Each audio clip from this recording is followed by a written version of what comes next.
2 years ago, right about May 2003, 2 years ago, we started looking at the Gospel of John. And it's taken us about 85 sermons or so for us to go through the Gospel of John. But man, it has been good.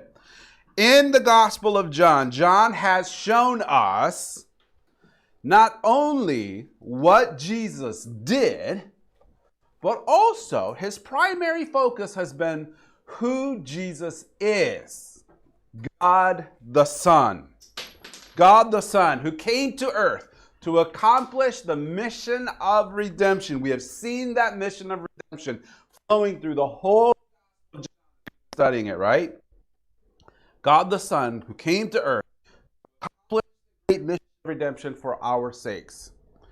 In the 3 years that John spent time with Jesus, we saw not only how John's perspective of Jesus changed, but also how John's life itself was changed because of Jesus. And now John gives us his testimony. This is what I saw. This is how my life was changed. And through his testimony, we have been able to see Jesus in a way that has not only helped us to see Jesus better, but has also changed us through this journey. Today, we will once again go back to the very place where it all began, where Jesus met John, James, Peter, and Andrew by the shores of the Sea of Galilee. Jesus had brought them back in this last chapter, back to the place where it all began, to help them begin their new journey of following Jesus. It was a new kind of journey in the fact that they would be following someone whom they will no longer be able to see with their physical eyes. It is truly learning to walk by faith and not by sight. Jesus is helping them, preparing them for these very things. He had taught them a lot in the upper room during the meal that he had before he was crucified. He spent a lot of time talking to them and preparing them for the things that they were about to go through and the new way of walking with them. And now after his resurrection, he's giving them 3 lessons, 3 helpful examples, visual illustrations of how to do what he had taught them that night at the Lord's Supper. Matthew chapter 4 reminds us of the very beginning part of where Peter and Andrew, James and John first met Jesus. We're going to go back to that real quick because it's helpful, because it all ties together what Jesus does when he starts out his ministry starts his first journey with Peter and James and John and all the other disciples, and also how he continues the second part of his journey. Shores of Galilee. Jesus, walking by the Sea of Galilee, saw 2 brethren, Simon, called Peter, and Andrew, his brother, casting a net in the sea, for they were fishers. Verse 19. And he and fishers of men. And they straightway left the nets. And going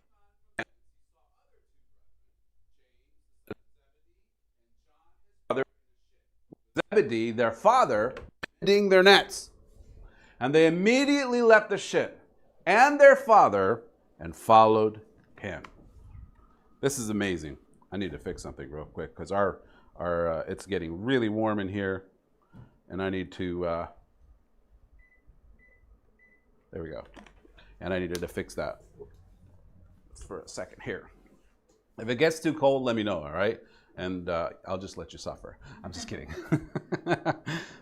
Today, we're going to look at how John finishes his story, closes his story of Jesus with the same call that he started his story of Jesus.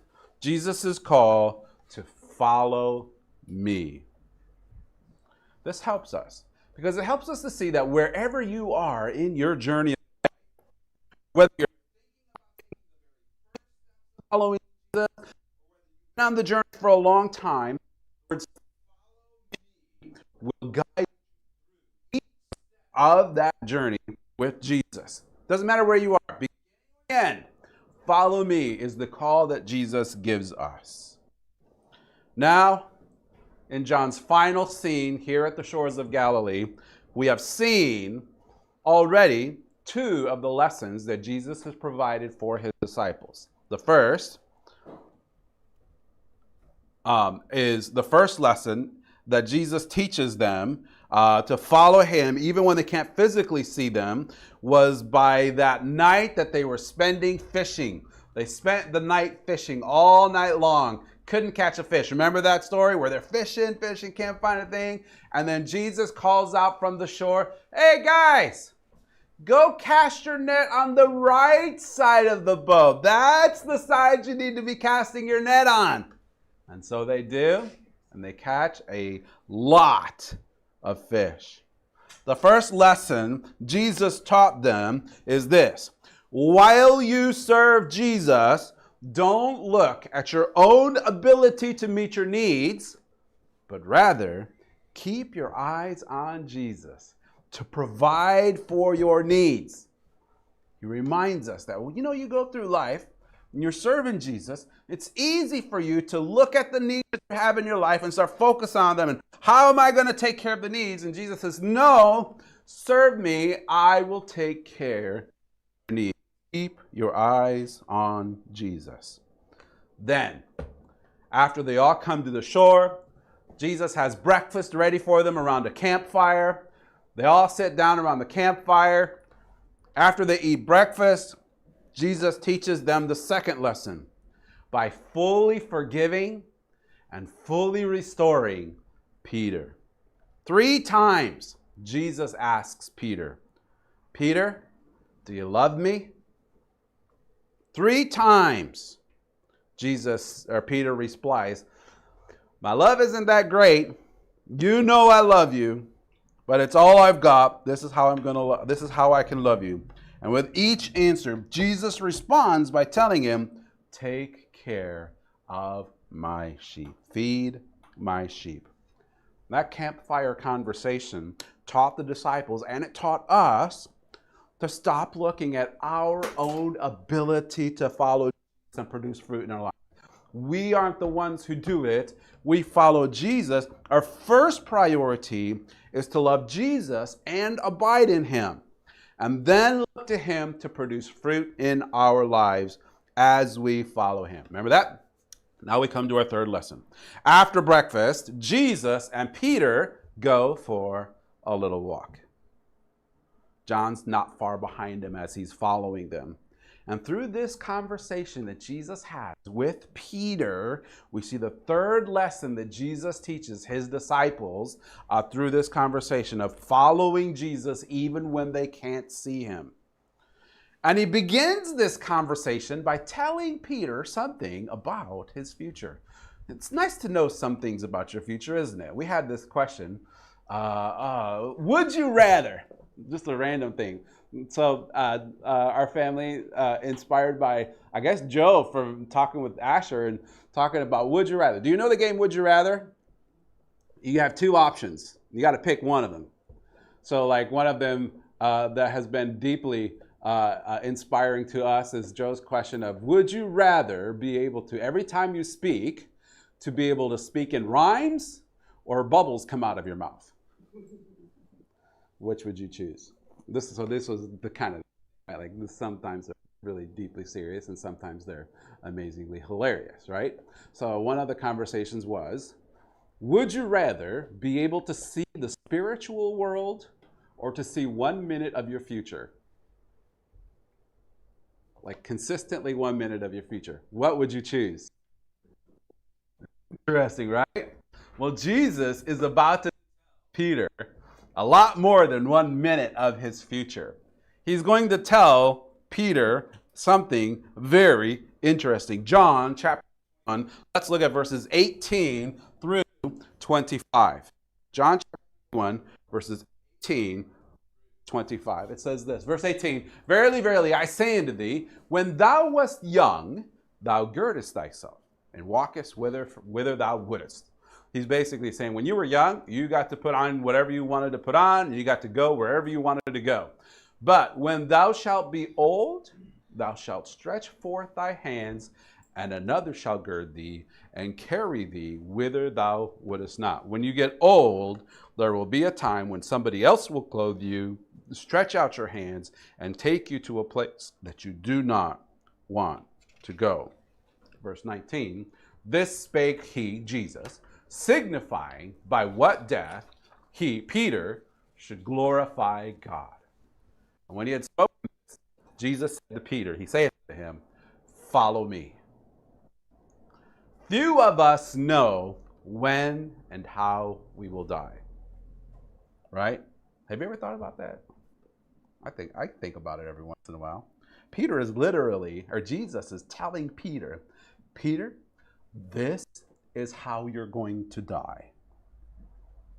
When you were young, you could do what you wanted. There will come a time when you are old, when someone will carry you where you will not want to go. Jesus says to Peter, Peter, just like I did a few weeks ago, you too will stretch out your arms and die on a cross. Just like I did, that is how you will glorify God. And then Jesus tells Peter, follow me.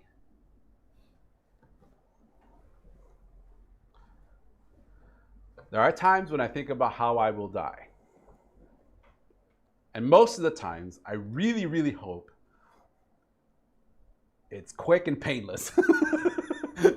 Have you ever thought about that? Man, if I'm going to die, how do I want to go? I want to go in my sleep, or something like that, right? I don't want to die in a burning building. I don't want to drown. All the horrible ones. The horrible ones? Like, Lord, please, don't let it be that. Don't let it be that, right? Like, whatever. Man, getting shot in the head would be awesome because you don't know what's going to happen, right? I'm sorry, that was gruesome. Sorry, moving on. Here, Jesus tells Peter, Peter, guess what? You're going to die on the cross. And this is after seeing the horrible. They know what crucifixion is all about, and that the cross is literally the last way that anyone would want to go. And it seems as if Jesus is telling Peter this. Peter's like, oh man, this is the worst way I'm going to die ever. It seems like it could be the worst news Peter could get, but it actually isn't. There's something here that is very comforting and very encouraging to Peter. What could possibly be comforting about Jesus telling Peter, guess what, buddy? When you're old, you're going to follow me dying on the cross, and that is how you're going to glorify God. Well, it helps us to understand this by remembering the conversation that Jesus and Peter just had. Peter had just come face to face with the weakness of his faith. Peter had denied the one he loved 3 times.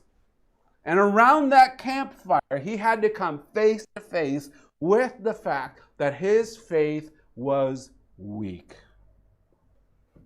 It is true, his future will have something in it. But it also means that Peter can be confident that Jesus, through his Spirit in Peter, will sustain his faith all the way to the very end. Doesn't mean he's going to be perfect. He's still going to mess up. He's still going to make mistakes. But Peter will never again deny Christ like he did the night of the cross. Even when he himself is facing the cross, Jesus gives Peter comfort. Peter, although you will go to the cross, you will face the cross, but you will glorify me even as you face the cross itself. I will sustain you. I will help you. Peter had just come face to face with his greatest failure, and now Jesus is giving him the strength to do exactly what Jesus had called him to do, which is follow him. Follow Jesus. It's amazing comfort, isn't it? To a degree. Knowing that he is going to sustain you all the way to the cross. It is true, though, that knowing that the cross is in your future is pretty heavy. It's not something to be taken lightly. Peter is probably dealing with a little bit of, oh man, this is my future.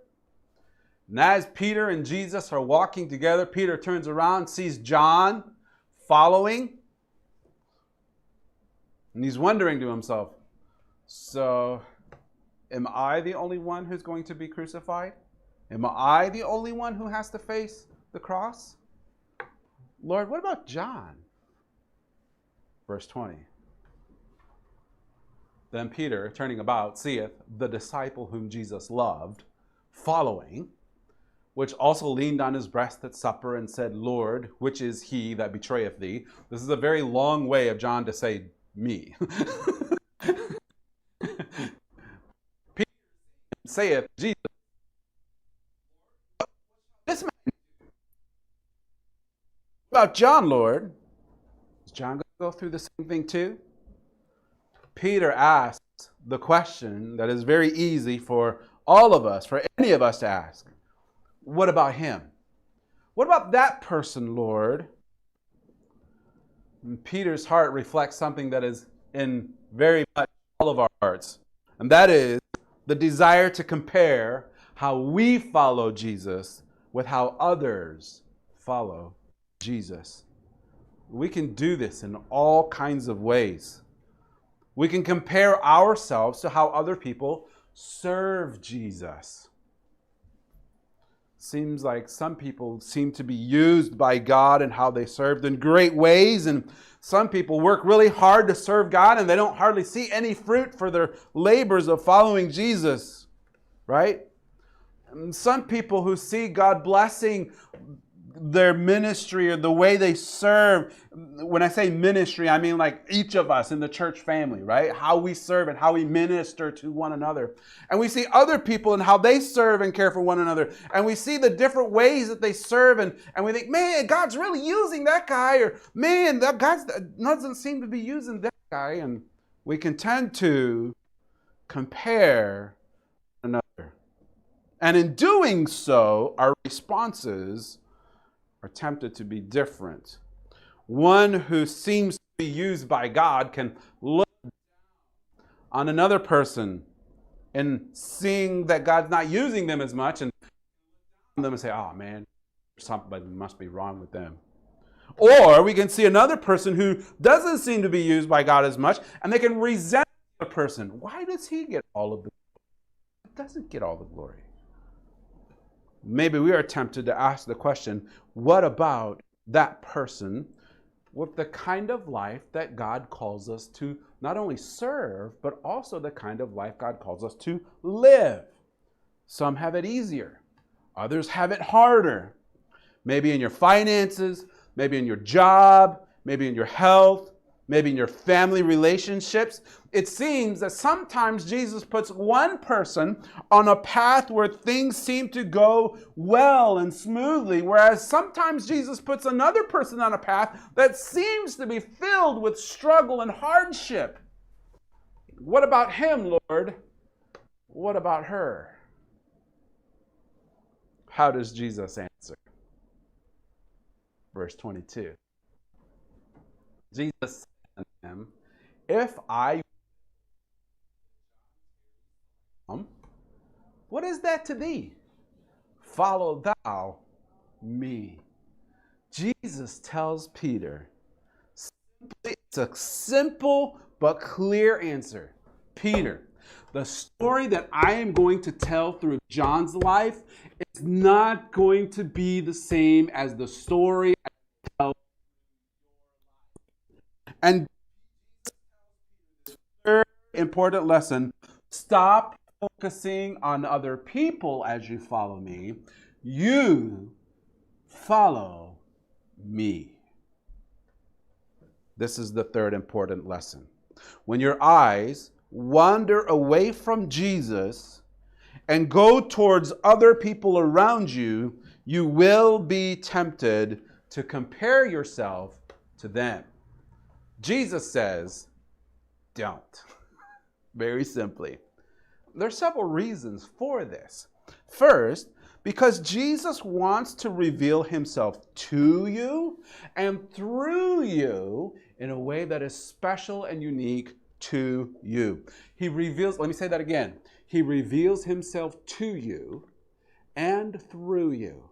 The things Jesus reveals to you are very specific to your walk with Christ. And the way Jesus glorifies himself through you is also going to be unique and special as specifically to you and your life. It is not going to be like others. Let me real quick. In verse 19, Jesus tells Peter, you're going to go to the cross. This is how you're going to die, but this is how you will glorify God. Jesus is telling Peter, this is your way that I am going to tell the story of the glory of God through your life, Peter. But then also, Jesus is the one. It's Jesus telling the story of God's glory in Peter's life. Jesus is the one telling the story. And this is the same is true for John's life too. If you go back to verse 22, we see Jesus telling the story. If I want to do this, what does it matter to you? In both Peter's life and in John's life, the one telling the story of the glory of God is always Jesus. He's the one who's telling the story. We are not the storytellers. Our job is to follow Jesus, to trust and obey, to follow him, to trust him with the story he chooses to tell through us, and obey and follow him as he tells it. That's helpful for us. There are times when this is true when life is easy. There are times when this is true when our life is hard. Each time, wherever you are, wherever God uses you or chooses not to display how he's using you, Jesus is constantly and always telling the story. So trust him as he tells it. Trust him as he tells it. Do what he tells you to do, which is follow me. Follow me. That's what I want you to do. Eyes on me. Follow me. Stop looking at others. There's another reason that we're going to find out why we should not compare our story with others. Peter's focus was, what about John, Lord? What about John?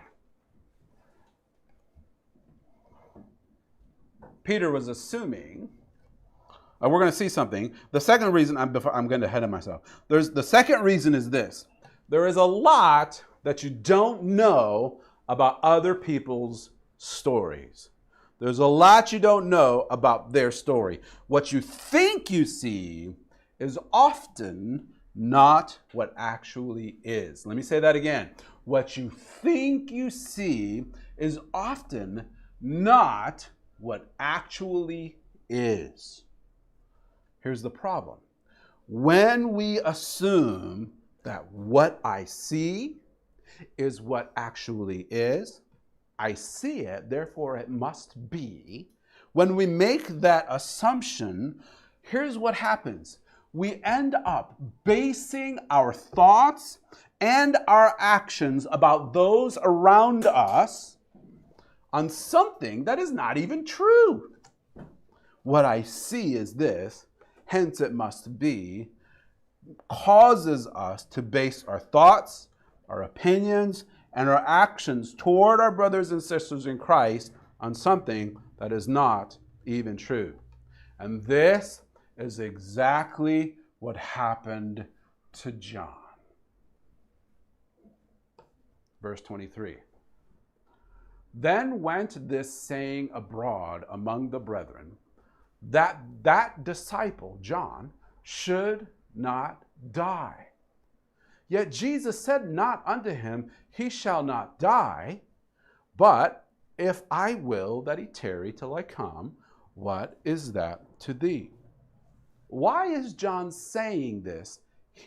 It's really interesting because we see this thing. When the other disciples hear the story of Peter and Jesus' conversation, they didn't recognize that Jesus is actually using John as a simple illustration to Peter, saying, what I do with John has nothing to do with you. Your focus, Peter, is to follow me. The other disciples, after this conversation, hear the conversation that Jesus had with Peter. Hey, Peter, what did you guys talk about? Oh, man, let me tell you about it. And so they start talking, and so they have, after they hear about it, they assumed Jesus said John was not going to die. What they thought Jesus said wasn't what Jesus said. See, do you see the connection here? What you think you see is often not what actually is, and the same thing happened here. What they thought what they thought Jesus said wasn't what Jesus actually said. They assumed. And their thoughts about John were based on something that was not true. But it didn't just stop there. They told others about John. Their thoughts about John were based on something that was true, and they told others about it. The saying went abroad. Go to the first part of that verse there, Asher 23. Then went this saying abroad among the brethren. Everybody was like, John's not going to die. John's not going to die. Can you believe John's not going to die? I can't believe John's not going to die. Why is John so special? I bet it's because he's the disciple whom Jesus loved. Man, he's buttering up to Jesus. Man, all the time Jesus was here, John was like the one that he was always like right next to Jesus, right? Man, he's like teacher's pet, man. That's why Jesus probably let him be the one that didn't die. I bet if I got close to Jesus like John got close to Jesus, I wouldn't have died either probably. I can't believe it, man. And there's like all this like how you doing, John? How's your day going? This like bitterness a little bit, towards John, because, John was the guy Jesus loved, and he's like bragging about it all the time. He's like, oh man, now Jesus isn't going to even let him die. Wish I was like John. You can kind of like understand like somewhat of a subtle bitterness that others might have towards John. Well, here's the thing, and this is really important to understand. John is writing his gospel after Mark, Matthew, and Luke have been written. And even after all of that time has passed, Mark wrote his gospel, Luke wrote his gospel, Matthew wrote his gospel, John's the last guy to write his gospel. And even now, John literally has to say, guys, this is what Jesus said. He didn't say, I'm not going to die. Years after, John still has to clarify something that other people have been talking about him. He still has to make this clarification that the rumor is not true. Years later, the rumor about John was still spreading.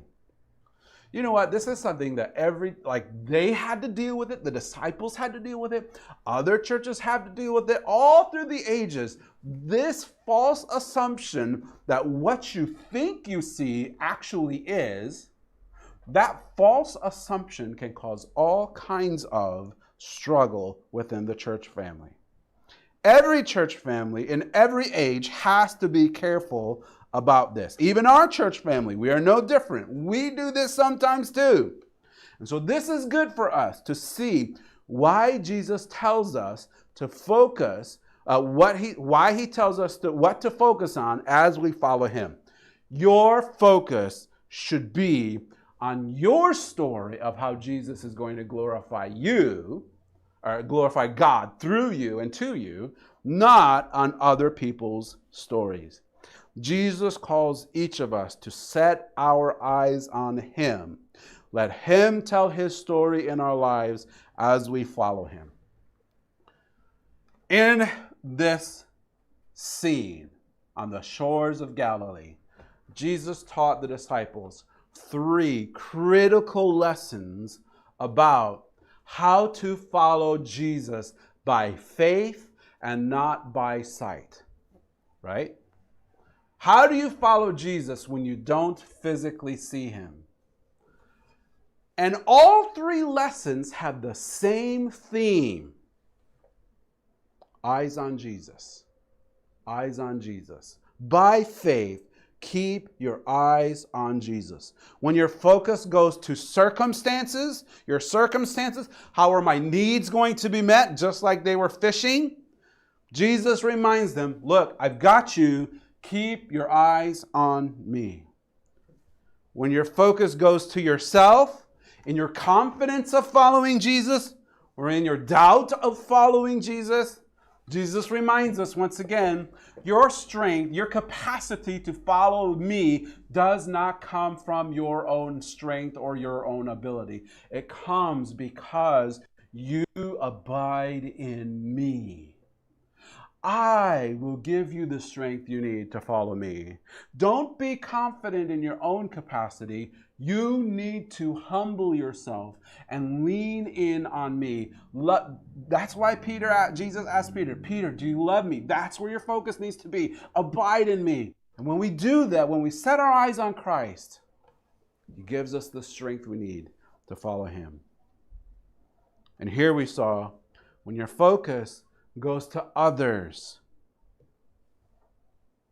don't forget to put your focus back on Christ and the story of God's glory that he reveals to you and through you. Your focus should be on Jesus telling his story in your life, not in others. Turn your eyes on Jesus. And with that, John closes the story of Jesus by reminding us that Jesus truly is worth setting our eyes on. He is worth following. This is the disciple which testifieth of these things and wrote these things. And we know that his testimony is true. And there are also many other things which Jesus did, the which, if they should be written every one, I suppose that even the world itself could not contain the books that should be written. Amen. John finishes by reminding us that Jesus is worth focusing on and following. Jesus writes his story in the life of every follower of him. Beginning with Peter and John, one of the first followers of Christ.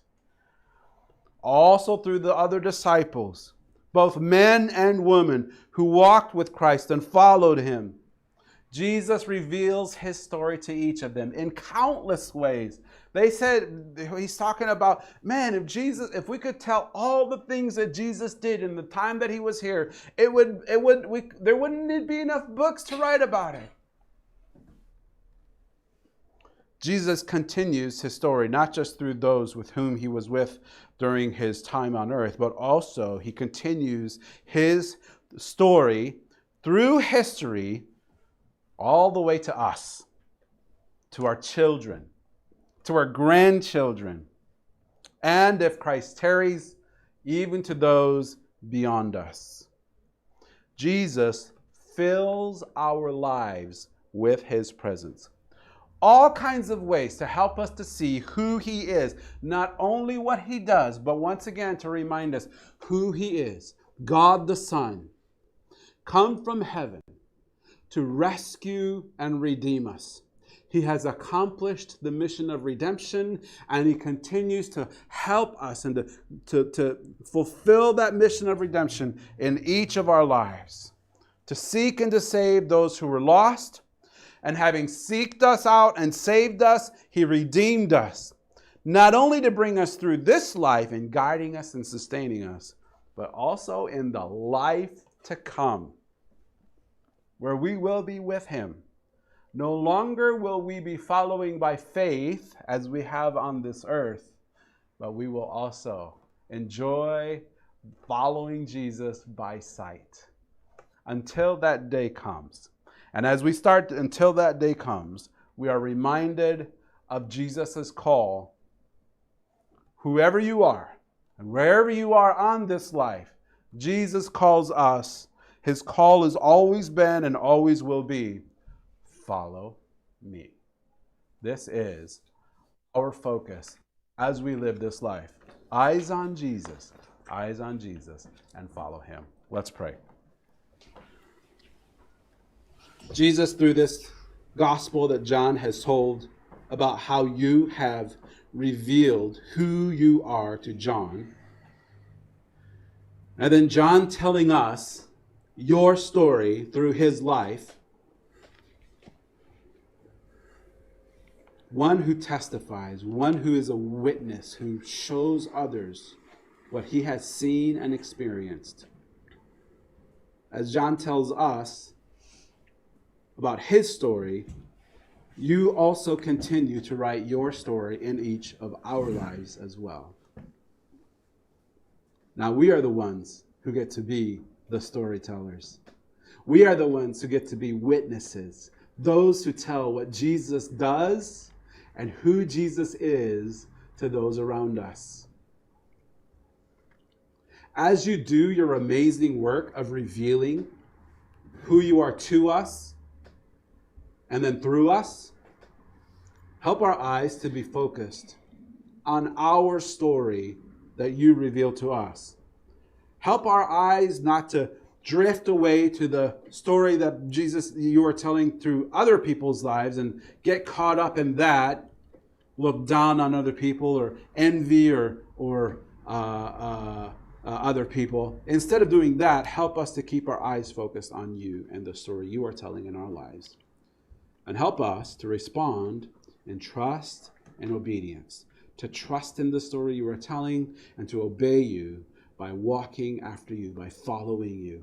And in so doing, I pray that the story that you tell in each of our lives will display the glory of God in magnificent and wonderful ways. Help us to be faithful to you. We need your help to do so in the same way that Peter needed your help, John needed your help, and so every person who follows you needs your help to do that. I pray you would give us that help. As we reflect on the things that we have learned about John, I pray, Holy Spirit, that you would do your continuing work of helping us to remember the things that we have learned through John and continue to apply those things to our lives as we continue our journey of following you. We ask all these things in Jesus, your name. Amen.